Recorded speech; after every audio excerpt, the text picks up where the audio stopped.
MELF. How are you guys doing today? Good. Louder!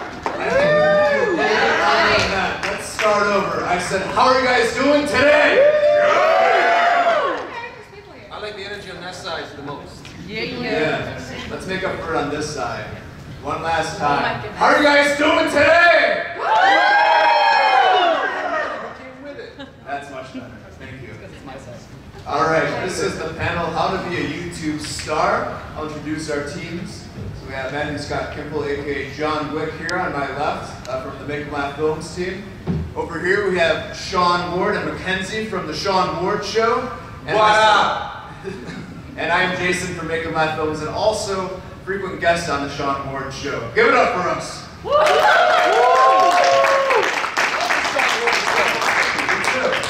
Me too. All right, but we've come today to share tips with you how you can achieve success on YouTube, whether you're just starting out, you've had an existing channel for some time, but we're going to tell you a little bit about our stories and the histories of our channels, some of the obstacles, the barriers that we've overcome, and just tips for being perseverant and just ensuring that you'll gain traction on your channels. One thing that we'll make sure that we put up there is that if there's any questions anywhere along the way, don't wait for like a special Q&A section, because this is all about you. This is about, we know a lot of people have some real burning questions about like wanting to know how the business of YouTube works and how to make a go at it. So as we're going along, if you think of any questions, throw your hand up, we'll take it right then and there. If this whole thing just ends up being questions, all the better, you know what I mean? But I'll go first only because how this YouTube story kind of goes is that I was running a channel that was like a personal channel. I was throwing events and making little short films and letting people come see them and then putting those up on YouTube so people could see them when they got home. Started a second channel for produced comedy bits and had that up for about 2 years before a Batman video that I had made went crazy viral, did 1 million views in a week, got on the news all over the world, crazy stuff, like just insane, how does it even happen kind of stuff. My colleague Jason over here, so I'm living up in Toronto, Canada, making my videos. He's down in the Chicago area. He saw this Batman video that I made and made a Joker response video to it, and that's how we got in touch. And since then, he's been working on Make 'em Laugh films in Chicago, and then now for the last several years down here in Florida. We've been working on the Sean Ward Show channel up in Toronto, doing a lot of collaborations between us. But the whole thing has been about taking these superhero characters that we all love so much, doing comedy stuff with them that somebody described my channel as like Mad TV, low budget Mad TV for superheroes, ... and I like it. Now it's been one of the most apt descriptions of what we do that I've heard so far. So yeah, from then to now, it's been a very, very long road, but our channel just got up over 1 million subscribers earlier, just late last year, not earlier this year, and Jason will take it from here. Yeah, absolutely. And I started to Make 'em Laugh films back when I was back in college. I joined a film and video club, met a group of like-minded people, and we actually started cosplaying before I even realized what cosplaying was. We pretty much just wanted to start out making a Dark Knight parody. We just got a bunch of costumes together to portray Joker, Batman, whatnot. And then it opened my eyes then, leaping forward into the convention world, and right around that same time that I met Sean, that's when I started going to conventions. Wizard World Chicago was my first convention, and actually, yeah, I did meet you at that very convention that you happened to be at. We filmed the Bane video right after that, our first collaboration together.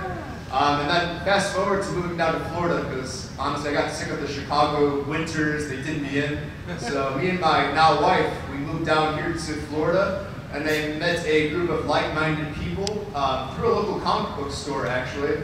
People like Matt, and we got together, cultivated a local cosplay community, and we've just taken it up from there with Make 'em Laugh films, pumping out a couple videos a week, all based on cosplay and comedy. We make fun of all Marvel and DC related content and stuff, and actually, me and Sean's channel, they're similar in many different regards, and that makes it for much easy, pretty natural collaborations, I'd say. Yeah, anytime that we've gotten together, it's been a minimum, at least one of the videos that we make is going to go into the multi-million views, and so that makes it so that it's easier for us to travel and hook up with each other and make videos and go to cons and stuff like that. We're actually down here right now. Mackenzie's one of the members of the squad that does the videos on my channel. We're actually down here with 6 of us. And this is kind of the point that it's gotten to now, is that instead of just, you know, the dream was one day that I could be going to these Comic-Cons all over America, and once I started being able to do that because of the YouTube channel, and it kept growing, and the dream expanded to now, oh, I want to take the whole crew and go to all these Comic-Cons. So now here we are down at MegaCon, and if you guys have been by the booth in the community area, it's the one with the TV on it, and we got a big joint booth over there, hosting a lot of meetups all weekend. Just real quick, just to take the temperature of the room, throw your hand up if you like have a YouTube channel that you're active on right now. Okay. Raise your hand if you want to start a YouTube channel, you're just kind of like fact-finding, interested in it. Double okay. And then who's just like in here for something to do and doesn't care either way about YouTube? Sit down. Stalking your YouTube fans works.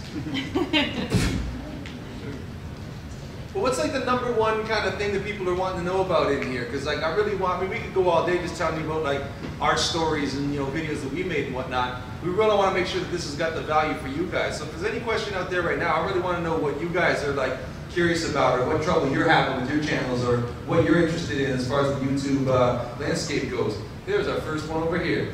Okay, so I'm looking into starting one, right? I'm not entirely sure about the organization factor of planning videos. Like, you just whip out a camera whenever you feel like it, or like, is there like, because when you like talk about like bigger YouTubers like Shane Dawson and stuff, they'll talk about how they have like methods, right? They'll script stuff out, they'll do this, they'll do that, and I know that it's catered more to the specific style of YouTube videos that they do, but like, I don't understand if there's like a baseline system, or there's baseline steps you need to like do when creating videos. Do you need to like walk in with a set idea and then go from there? Is there like you see what I'm trying to? I would say on that front, if you're just getting started and you have a cool idea, just get started. That's the first step. It doesn't. There's always going to be a reason in your head to, oh, I don't have this piece of equipment, I don't have this scripted out, I don't have this. But if you have an idea and you think it's cool and could be something, it's not even on. It's on. It's on. Is it? Okay. Anyway, just to get started, definitely put a camera in front of your face and start talking if that's what you want to do, and like something will come from that. I have a separate channel from the Sean Ward show, and that's really what I did. I just opened up my laptop and started talking, and I did like a reaction video, and somehow it hit like 50K views and this was like before, not even associated with Sean. So there's always some kind of, if you're looking and basing yourself off of these multi-million subscriber channels, you're like, oh, I don't have that, so I'll never be able to do anything of that nature. That's not true. You don't have to have all of the crazy equipment that we have, or all of the studio space or anything like that. If you have something and you want to put it out there, the biggest thing that you can do is just getting started to any scale. Yeah, I'm going to add to that. What I wanted to add to that is that, not to say that this is what you're doing, but just to put it out there, that if how you're looking at it is, what can I do that's going to put me on the level of somebody like Shane Dawson, that's sort of an ass-backwards way to get into it. Whereas if you and your friends just have something, real cool idea, and you just get this passion to make it, then that's going to get you a lot further, and that's going to be a step towards finding your own style and your own voice. But the biggest thing that you can even do, especially in the earlier stages, is to just have a great idea and just finish something. That's really the biggest thing, is to make one, finish it, upload it, to show it to everybody, and that's the main thing right there. Yeah, and to add on to that too, if you're passionate about your ideas, it's not going to feel like work to you then. But you're going to get really excited about having fun, whether it's just you or if you're doing it with your friends then. And if you're putting this together, if you're editing it, if it takes several hours, you're going to be really excited, like getting hyper-focused in the zone, just because you're seeing your idea come to fruition then. It doesn't have to be that high-tech at first, you can upgrade over time, but if you're passionate about it, it's just going to evolve, and then your viewers are going to see that too, that you're having fun, that you have the heart for it, and they're going to be more than likely to subscribe to you rather than replicating. If you replicate something, people can kind of tell, but if you put your heart and soul into it, they're going to come back for more.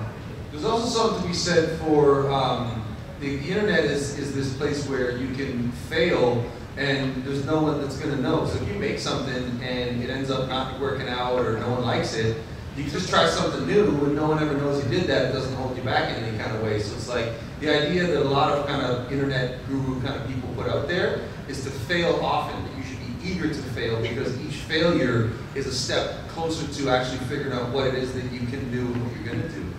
Absolutely. Anybody else in the room have a question? We'll just add real quick on to Jason too. Some of your best ideas will come from just doing something, and then other things you're just going to decide this is going to be funny to me, and you'll just film it. And those are usually the videos that turn out the best. Great point. Absolutely. Right over here. Lady over here. Hi. First of all, Mackenzie, you're so pretty. Oh my gosh, thank you. Second of all, a lot of times I look at my videos afterwards because like it's just me with like my iPhone and iMovie. Yeah, iMovie. Sorry. So a lot of times it's just me editing my videos and I look at myself and I'm like, that's not me on camera. Like I don't recognize my personality because like in camera I feel like I clam up all of a sudden. Okay. But I have a bigger of a personality that like I recognize on camera for some reason. I don't know how to put the two together. I'd say it just takes a little bit of practice. For me, it took maybe a year for me to get fully comfortable watching myself as I'm editing the videos that I'm in, but it kind of evolves over time. And just having fun, whether it's you or yourself, you then kind of create an on-screen personality of sorts then, and that could evolve into doing multiple personas like me, right? You can go from like Joker to Batman, playing J. Jonah Jameson, but you pretty much identify then your talking points, and then, I don't know, this level of energy that you just kind of flip the switch and then come to, and seeing that ideal self of you come through to your audience then. This takes a little bit of adjusting to the comfort when you're first getting started, but once you hit your stride then, you can kind of snap into that pretty easily. And I want to throw out there that, like, yeah, there is the level where what he's describing and what you're talking about is like, it's a skill that you need to work on like anything else. Like, you can have a passion to play baseball, you might even have the natural talent, but that talent needs to be honed over a long time and diligence and discipline. But as far as what you could do like today, I mean, you've probably seen, you know, actors that make funny faces, and like all this kind of stuff, right? To loosen up and to get in the groove and to warm up. So if you put the camera on and press and record, it's right there, you're kind of like clamming up because you're wondering what you're going to say and how should you start, But if you give yourself that permission and that to take the time to like settle in and loosen up and get a good feeling, like, I don't know whether it's like maybe a song you put on that gets you in the groove, or you make funny faces, or you say red leather, yellow leather over and over and over again. Like, if you even just went on Google and tried like drama warm-up exercises and did a bunch of those before you started rolling, I would think that that right there alone would take your, what's called your performance up several notches before you even start developing the craft of it, you know what I mean? So I would love to like you to try that and tell me what you think if that works. Matt, you had something to add there? Yeah, it's kind of on both you guys, all those things, and then like I don't know if this works for everybody. What helped me, because I grew up, I want attention, but really shy, very, very ADHD. So like, you know, the focus, the concentrate is always the hardest thing, but ultimately, it's like, it's what you want to do. So really, it's just when you look at the camera, or look at yourself on camera, more importantly, you're just like, that's me, and that's not going to be anything different. So you just find the formula that you're like, that's the way I want to convey myself. And that does take practice, as these guys said too, but once you're comfortable with yourself on there too, so you're like, that's me straight up, then you'll be more natural organically. And that just takes getting used to. So it's everyone's own devices. Yeah.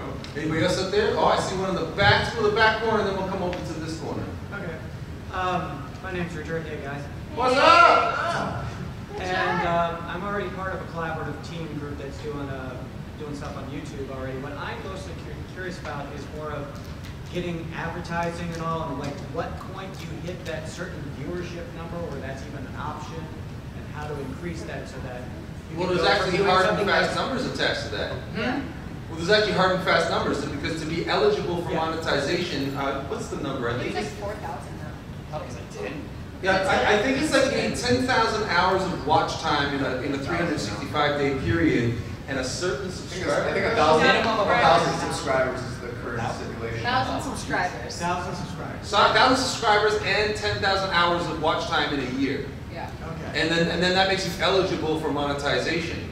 But again, I want to reiterate that, like, to look at it from the point of view of like, what can I do to get my videos monetized, or how can I, what should I do that's likely going to, I feel like that's all very backwards ways of looking at these things.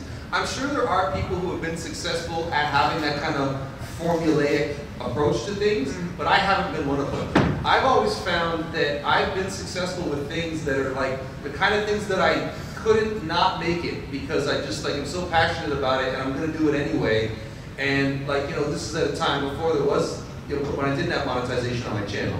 And of course I'm dreaming that like I'm hoping, of course, and why we make it, part of the reason is we hope that enough people would watch it, we would get us closer to those kinds of, you know, big kind of goals that could maybe affect our lifestyle.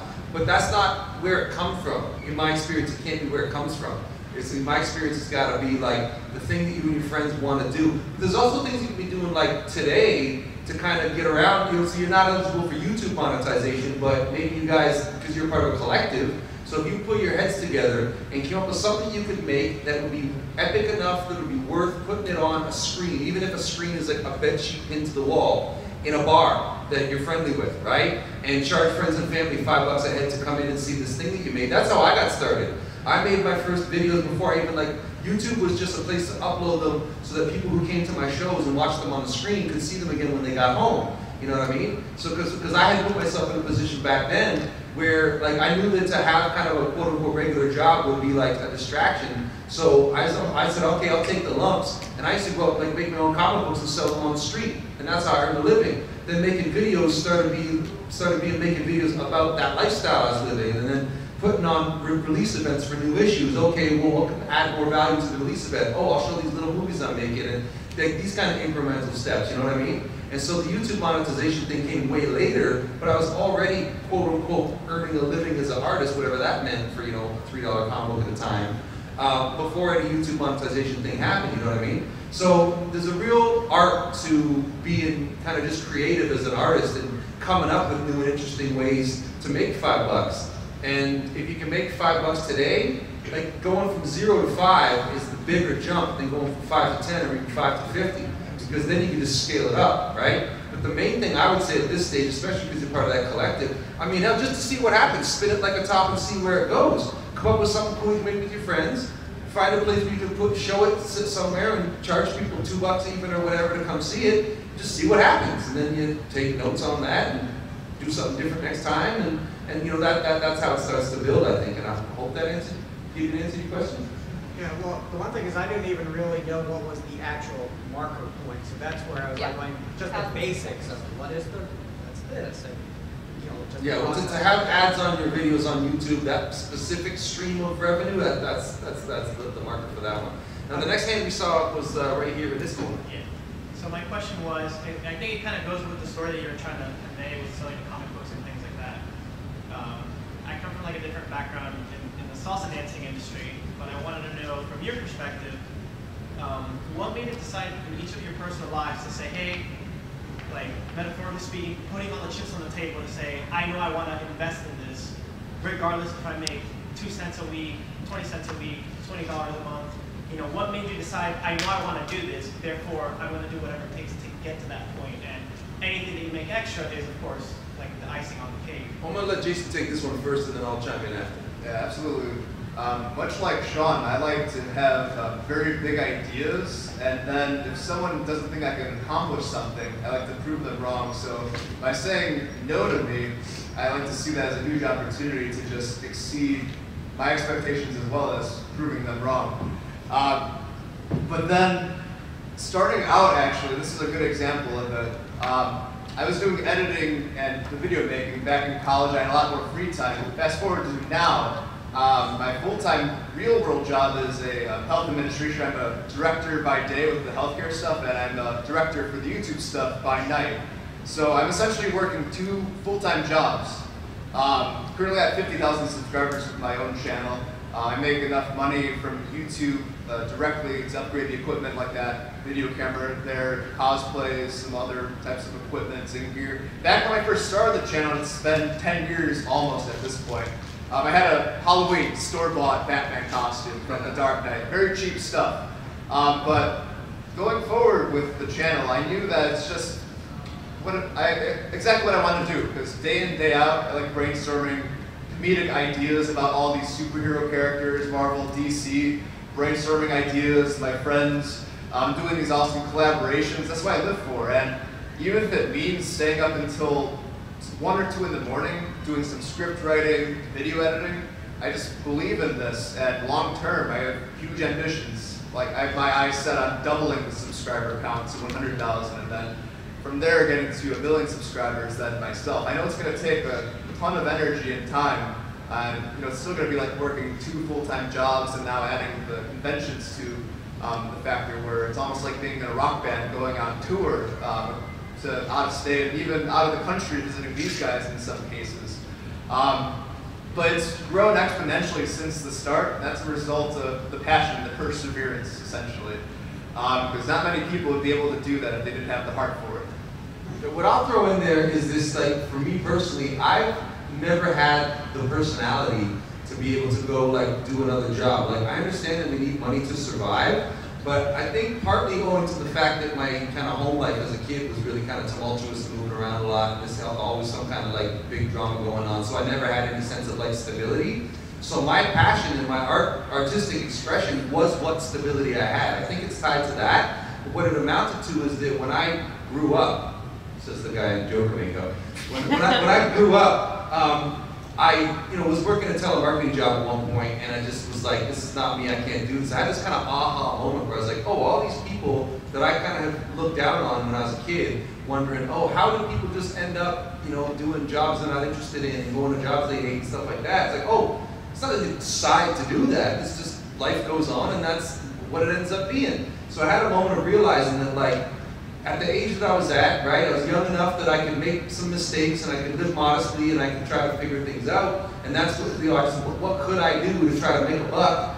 Oh, I'll make my little comic books, and I started showing them to people, and then somebody started giving me $2 for one, and me asking somebody on the street to buy one started as a goof, but the one guy stopped and he gave me the money, and I went, oh God, okay. Quick calculation in my head, how many would I have to sell in a day to be able to do that every day for a month to be able to pay the rent, right, this kind of thing. So it's like, I was putting myself in a position where I've got to make the art work or I'm not going to eat, right? And so that's the only thing that's ever worked for me, is to back myself into a certain corner where I've got to pull some kind of magic trick out of my butt, or I'm not going to be able to eat, or not going to be able to pay the rent, or whatever kind of thing. And it's led to a lot of struggles that a lot of people would not want to go through, and I wouldn't want to wish on anybody. But it's like, you've either got that type of personality or you don't. It's kind of what it comes down to. And if you don't, you can cultivate it. And if you do, then you know what I'm talking about. You know that there's no other way to live. And come hell or high water, you're just going to do what you're going to do regardless. It's like, if I've got an artistic thing that I need to express, I physically cannot be like making myself do something else for reasons like, oh, the money. And it's like I've got that thing I need to do, and it's like a compulsion, like I have to go do it, and nothing can stop me from going to do it. And if other things in life don't like it, well, it's those other things in life that are the problem. Even when I'm thinking things like, oh God, I'm so behind on this or that responsibility, but like, I don't have time to worry about money, you know what I mean? And I lived like that, went through periods of living in my auntie's damp, unfinished basement, and like, I was living in the front room of my mom's house for a month at one point, and like, these are the kinds of like struggles that I had to go through, but it all led to a point where finally YouTube started working for me, and when it finally did, it was a big, oh God, thing kind of moment, right? And then when the channel kept growing, and we had that big flush of, we've got a video that's like getting up here 300 million views, and it's actually the #1 most watched video with the word prank in the title. And like when that video started having its like insane momentum of kind of viral success that it had, and like that was really the period when kind of my life changed, and it became like a business and a career in a big way. Like it's like 10 to 12 years of struggle that like went up. Even though those successes along the way, it was like 10 to 12 years to get to that point, you know what I mean? And yeah, so you're saying that you're kind of in the salsa dancing category. Like there's so much, just off the top of my head, there's so much that you can do on YouTube with that, whether it's like instructionals or letting viewers follow you along on your adventures as you're going to like competitions or whatever it is that's in a similar kind of thing. I don't know that world obviously, but it's just like, that sounds to me like something that like there's a lot of rich search words that you could be getting in there and putting stuff to have it come up when people are looking for those search terms, you know what I mean? And so yeah, I hope that's some good input for you. Matt, do you need to add on that something? Oh yeah. You guys, those of you who don't know us, I've been a headache for months, Jason, because I work multiple jobs, and it's a nightmare. I don't recommend it. But you do got to pay your bills. I got to agree with Sean on it, though. I'm way too distractible, unfocused ADD. I don't concentrate well on those things. I do try, but I'm sure other people can relate to me on that. You spend 12 hours a day doing stuff you just don't like doing. It's very difficult. But bills got to be paid, so try to make the shooting schedules too. And you're running, 20 hours a day sometimes. But when you like what you do, I started as an actor. I've done a lot of improv background, stuff like that. And I found over about 10 years I like doing those things, but they don't pay bills very well. So just finding that work and doing that work kind of drifted me into the cosplay arenas, the convention arenas. And then I started working with these guys, and I was like, this could work, and it could pay off in the long run in multiple ways, so there's no lose in that scenario.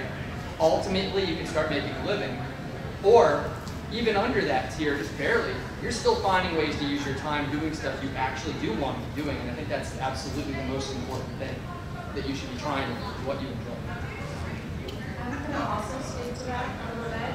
I am also a professional dancer. So there comes a point, and that shit is, sorry, that's hard. And everyone's over, whatever. It's hard. It's a hard life to live, and being a professional in any aspect, a professional performer, and this is your passion, and this is what gives you your driving force, and this is what you wake up every day knowing that this is what you want to do. That's really exciting, but it's a hard life to live. And what I found is that I've worked jobs, I've worked as a server, I'm sure everyone here has, we've all had beginning jobs. But when you find an outlet to make money and do what you love to do, it's really hard to go back. So there's hard times, and it can be a struggle, but you find people at this table, you find people to create with and motivate each other and find every possible aspect of what makes you happy. So I'm a performer, I am a dancer, we do the YouTube channel, we do film, anything that, it doesn't have to be just one thing. It doesn't have to be, oh, I'm a YouTuber and that's all I'm ever going to do.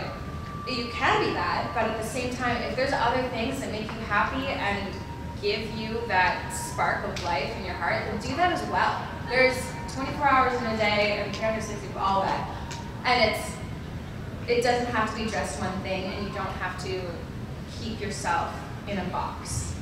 And that's what all of us here have done, is that we could have been told that we would be one thing by whomever, but pretty much everyone's just decided that we're going to do our own thing and create outside of what we've been told we should be doing.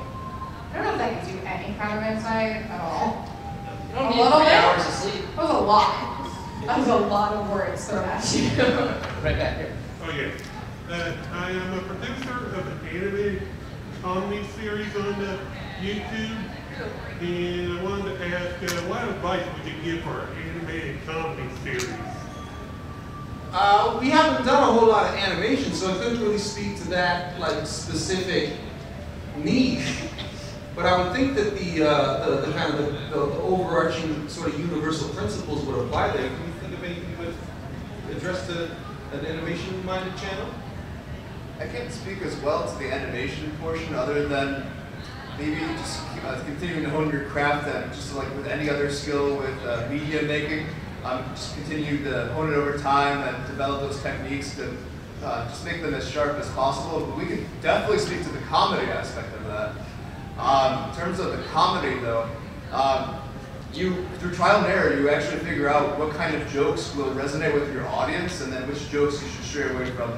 In the PC age, most people know what jokes will offend most of the market, so typically staying away from those kinds. But then identifying what kind of comedy you want to use, whether it's dark comedy, traditional comedy, you want to get raunchier. Honestly, what's going to mesh well with your own sense of humor, and at the same time, be appreciated by the audience, your target audience. I think I saw a hand right here. Boom, that's the one. That's good. I have a question for Mackenzie. Based on what you were just saying, Yeah. I've been thinking about starting a channel, but I can't. I have a couple ideas, but Okay. I don't know what I want to do. So, would you suggest doing a take kind of all your ideas and just make one channel so everyone can kind of see that you like doing a lot of things, or would you do a channel for each idea and try to get certain subscribers that would like that certain content? I would, like what I said prior, you have a lot of ideas, and I would try out everything in one spot and see what catches on, and if it does catch on, then just run with it. Or it's up to you. It's up to whoever you want to create your online persona as. So you can be the girl that does 20 different things in a comedic way, in a bloggy way, and whatever works the best for your personality and whatever makes you the most excited about what you're creating. Because what Jason said before is that you can have a million ideas and kind of try and replicate what's going on and trending on YouTube right now, or you can put something out that you're really jacked about. And I feel like that is a more authentic, more relatable kind of content than just trying to be something else that's already out there. Okay. But I would just say try everything until you figure out what you like doing the best. Okay. Yeah, I don't know if I would create a different channel for every different thing. Well, I got two cents to throw in here. I bet you do. And that's basically that I was watching it wasn't a TED Talk, but something like a TED Talk. And, you know, no matter how successful you get, you've always got to be eager to learn. That's me. So I heard this guy say that a YouTube channel is not a channel, it's a page. And it's going to succeed to the degree that it has one very specific and compelling, unique sales proposition. So in the early period, what I would encourage you to do is to try absolutely everything, formats, formulas, interests, all that kind of stuff, because you are the through line to it all. And when you get to a point where two things are going to happen. One is that you're going to, as you go, figure out what you're more and more interested in, what you want the focus of it to be. And the other thing is going to be that eventually, when something finally does catch on, the audience, the market is going to let you know what they want more of. And even with us up here, we're the ones that are up on a stage talking about YouTube success, but we still have ones that we put out, we put a lot of work into and put them out and it just does whatever. And then there's ones that we'll put out and it does whatever, and a year later it takes off. And it's like this kind of thing of how you never know. So as long as you can respond quickly and do more of it when people are, you know, if you put up 3 videos and 2 of them get 200 views and 1 of them gets 2,000 views, well now you know, like, well, let's do more of that. Well, can we follow that up? And because you are the through line through it all, you can bring in other elements, right? So I don't know what your multiple interests are, but let's suppose that you're into baking, you're a ballet dancer, and woodworking, right? So that's a pretty unique, if you can find a way to combine all of those 3 things into one show, I would watch that. Right? Who's competing with you there? Right. Or like, you know, like for example, my wife back home is like a singer in a band. They do like, you know, the jazz band, they do weddings, corporate stuff, events, and, you know, bars and stuff. Right? So when she was trying to think of something she could do on YouTube, it was like, well, you love to bake, what if you're like the singing baker? Like, I don't want to be known as that. I don't want to be known as it. Because they think of it, oh, it's too gimmicky, right? But like a gimmick is just like the thing that makes people easily know what you're about, right? So I'm the woodworking ballerina. That's memorable. That's easy. Oh, did you see the woodworking ballerina? What is that? Let me show you, right? That's the kind of thing that like will naturally emerge out of you making it a focus in your life, not just in your YouTube life, but in your life, to always be like aware of like what's going on in my life that I can turn into interesting content. What can I do with that content to like make it seem like there's some pizzazz to it, and what are people responding to, and how can I do more of it and give them more of what they seem to want. Yeah, okay. If there's an art to being able to like do what you want to do and try to present it the way people are going to want to see it. But in the early stage, just try a whole bunch of different things, and eventually, A, you're going to want to do more of one of them, and B, one of them is going to work, and you'll know kind of what direction to go with things. Okay. Hope that's a good answer. Great answer from both of you. Thank Everybody you. will become creative. I've learned one, just on this really quick too, I've learned one thing over the last couple of years on that exact note too. I used to I worked for 6 years trying to get all my work doing Spider-Man, and I got like, you know, I was getting some attention, but it was just a constant work. And then the moment, within a month that I first started doing these characters, John Wick thing, all the Keanu stuff, my numbers tripled inside of a week. So I was like, okay, that works. You can do what people want to see, and then you can start doing what you want, because then they're already looking. So I mean, you can find your own way to still do what you want while doing what they want too, and everybody wins. And at no point was he picking these characters based on, oh, what can I do that's going to make people click on, make me a big super YouTuber? It's just him trying to do what he wants to do and what he thinks is going to be interesting, and it's interesting to him. And he just found the thing that resonated with people. You know what I mean? Mm-hmm. So we're getting a little low on time. Let's get to the next question. We got like this, the front row. Boom. So I do have a YouTube channel. I got like 3 videos, absolutely no views. Like seriously, like I don't know what I'm doing wrong. So I am kind of against what you're saying, like, because I'm a follower. Like, I watch these YouTubers, like Markiplier and stuff, and I'm like, oh, he's really famous, and he does gaming. I'm not a gamer, though. But I noticed something that are really popular on YouTube are, like, short films and reviews. Reviews are also really hitting their stride. So I'm trying to, like, change the direction of my channel, and I'm wondering, like, what I should lean towards so I can get some recognition. See, I think that's the thing, though, is that you're trying to go specifically for recognition versus doing something that you're passionate about. I would create, if you're creating something and putting it out there for other people to consume, it has to be, in my opinion, it should be something that makes you excited and passionate, not, I want this for the recognition. So that's, I think that's kind of the misstep that you might, also, you said you have 3 videos? Yeah. Keep going, dude. You like making videos, like you just keep going until something hits. And like if you want to do reviews, do a review on a movie that you really care about or that actually affected you as a person versus doing a review to get people to pay attention. Does that make sense? I feel like that's, would probably be the first thing that I would do. And then have you shared those 3 videos with your followers on the other social media platforms like Facebook, Twitter, Instagram? I tried that once with like 1 or 2 of them, but it didn't. Keep trucking. Well, that's, I mean, the art to get, there's a trick to getting your stuff seen, and it's not just about put it out there and kind of cross the fingers if somebody watches it. Like, that's kind of just, like, you walk in through the door, but you've still got to, like, there's so much more to do at that point. So imagine, let's just say, take a hypothetical example. You're going to go see Han Solo this weekend, let's say, right? And then you're going to put up your Han Solo review. That's something a lot of people are going to be talking about. So you're already sort of trying to get into the search and suggestion algorithm. Let's suppose that you took an afternoon, Sunday afternoon, say, well, let's say Monday, because Sunday you're probably going to be here. But like if this is like in the hypothetical, right? The day after you put up your review, let's say you decide you're going to spend the whole afternoon looking up every solo review that you can find, and you're going to start engaging with comments.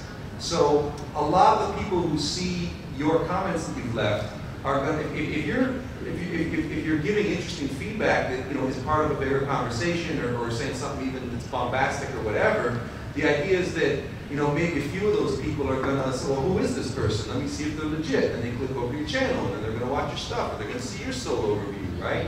Like there's so many interesting ways that you can go about without even having to leave the YouTube platform to kind of just try to get you. Think of it almost like you just want to get your channel name on as many screens as possible.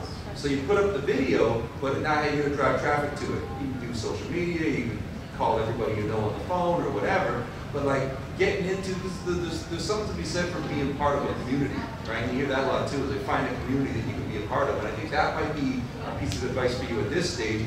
You're already ahead of the game because you're making videos. A lot of people don't get that far, right? So then it's how do you get your videos seen? Because as much as when you don't do it with recognition, there is that element of we do want people to see our stuff. We want to have that engagement. We want to have that dialogue go on. So if you can think of, I don't know what your niche is, but if it's video gaming, then there's video game forums you can go on. And it's not about selling your videos, pushing your videos, and promoting them hard. It's about being a valued member of our community so that other members of that community know who you are, become familiar with you, and want to check you out because they want to know more what you got to say. But I would think that a very first early step would be whatever you decide is the next video that you're going to make, think of what kinds of videos you could just spend a whole afternoon posting replies on. And just play it as a numbers game. If I put 1,000 comment replies and I get 1% of those people clicking over my channel, work out the arithmetic. Because then you can work backwards. If your goal is to have 300 views on your next video, and you're going to get a 1% response rate, it's easy arithmetic how many comments I got to leave if I figure I'm going to get a 1% response rate, right? And it's a bit of a numbers game that way. But I think, yeah, just really kind of putting yourself out there as a person who's kind of in whatever communities you're trying to be a part of, that could end up being a good step to start getting you where you want to go and get people seeing your videos. Yeah, you are your own best supporter and cheerleader. And I still, even given the 50,000 subscriber count, I'm still trying to pump out each new video to new venues across different social media platforms. And actually, building the brand name in total across different platforms, as Sean was saying, it'll get people just to recognize your name. We've had people that came up to us already this weekend who recognized us from Instagram or Facebook rather than the YouTube channel first and foremost. And then, boom, then they become a subscriber then after learning more about it. So, you know, doing those cross-promotional initiatives then. And then also testing out too with those videos then, what tags am I using? What are some bigger buzzwords I can put in the title and the descriptions themselves to make it really reflective of your content? What's going to be like really hot and enticing to get the viewer to click on your video? What's the difference between a news type? So what's your first name? Ivy. What's that? Ivy. Ivy. So when you think about what's going to come up on, so somebody who doesn't know you, they're a stranger, and they see a whole bunch of stuff. Let's use the example of a solo review, right? It says Ivy solo review, and then the next one says the last solo review you ever need to watch.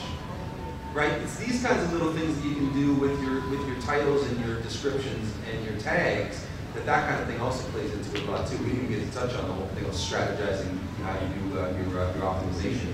We're running out of time here. I think this next one's going to have to be the last one. Jason, you let me know who you like. Who's using this right. I saw that guy's hand go back up first.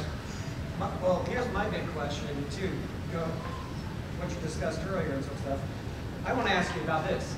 Copyright. Since you guys do superheroes, and everyone has that moment where, like you're saying, solo reviews, what are the copyright restrictions on YouTube to where you don't get in trouble and get your video?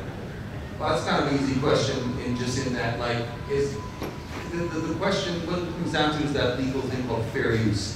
And it's with what you're doing, a lot of people think that it's about whether or not you're making money on it. That's not it. What it is can what you're doing, could somebody reasonably mistake that for the real thing in the marketplace? Which is why that, you might remember a few years ago, there was that Power Rangers video that had James Vanderbeek in state-of-the-art special effects. And Saban had it taken down from everywhere. And they couldn't claim fair use, because yeah, it was a non-profit production. That's why it was like, why'd they take it down? It's non-profit production. That's not the issue. The issue is that somebody who happens upon it might reasonably think that it's a legit Power Rangers project. I kind of want to take this question from over here before we go, just because you didn't get to ask one yet. So let's get this. This is going to be our last one right here. Well, it's kind of a similar question, but from the other angle, which is when people, the more successful you get, the more people are going to copy you or steal your stuff, so to speak. How do you react to it? Do you react to it, and what do you do about that? Are you talking about people trying to like do our same style, or people literally stealing our content and re-uploading it? Both. Does it happen, and what do you do about it? I've had people try to re-upload our videos. Usually I come across that when I search for the videos, just to see how it's doing, as well as some other related videos, just to further optimize titles and such. When I come across someone who tried to steal a video and re-upload it, there's a module that you can go to let YouTube know of that infraction. You submit your original video link, as well as the fraudulent link, and then they'll look into it, and every time YouTube is taking down the fake video, the re-upload without permission. Because people, they need to obtain your consent before they share your content. And YouTube, they'll look at your posting date of that video, and it's always the proof that you're the original one. Yeah, you can either choose to have it taken down, or actually, if you're in the monetization program, you can choose to let that video stay up, put ads on it, and you collect the ad revenue. That's the other option. And as far as the question about people like stealing your style as opposed to stealing your content, well, that's just a question of like, I mean, that's just proof that you're doing well, because people are trying, like, somebody's seeing what you're doing, thinking it's working, and now they want to try to do it too. And God bless them. Let's hope they find their own voice one day. But that's the kind of stuff that's just like, okay, well, if I want to assert that I'm the #1 in this space and I'm the originator and people should pay more attention to me than the imitator, You got to kind of double down, redouble your efforts, work harder, think of a new way to position yourself in the marketplace and all that kind of thing. We've had to reinvent what we do a lot of times. I think it's actually really healthy when I see other videos or other channels starting to have success, and I can tell. Actually, I'll give you a specific example. There was a couple of years ago where a whole genre of videos, basically that Spider-Man Elsa Gate thing that happened. You guys know Elsa Gate, you know what I'm talking about? So there was a genre on YouTube where people figured out that they could get views real quick if they get a shitty Spider-Man costume and an Elsa costume and just have Spider-Man and Elsa doing kitty-style videos. But people started abusing it and making inappropriate stuff. But where that came from was a small group of channels who I knew for sure were watching all of our videos because they were putting the exact same titles on videos that were nothing like what we were doing. And it's those channels that evolved into these Spider-Man and Elsa videos. And I just look at, okay, well, we got to work harder. We got to make better videos. And now here we are, years have gone by. That Spider-Man and Elsa thing made a lot of people, made a lot of money, got a real attention real quick, but it flamed out. And they all learned a really hard lesson about jumping on trends versus doing something that's true and real. Because we're up here and we've still got channels, and all those people that maybe at that time I was looking at them going, it's the same title as ours and their videos get 5 times the views. It's just idiots horsing around, like, what is this, right? And maybe at the time I was like thinking that sucks, but they don't have a channel anymore, you know what I mean? So just keeping on going and having that perseverance is the most important ingredient, not just YouTube, but anything you're gonna do. We got a meetup to host, so we got to wrap it up there. We're doing the Joker and Harley Quinn meetup in the our community area, so if you see anybody in a Joker or Harley Quinn costume, send them our way. The last thing that I want to reiterate is that we love talking to people about this stuff. We love helping people out with their channel, so if you have a question that you didn't get to ask or you think of one later, yeah, we got the booth in the community area. Just look for where the TV is, near the 501st, the Legion booth. And we'd love to talk to you, we'd love to shake your hand, love to meet you more, and you guys can take us out. All right, thank you guys. We are Making Black Films and the Sean Ward Show. You guys enjoy the rest of your afternoon. Take care. Thank you.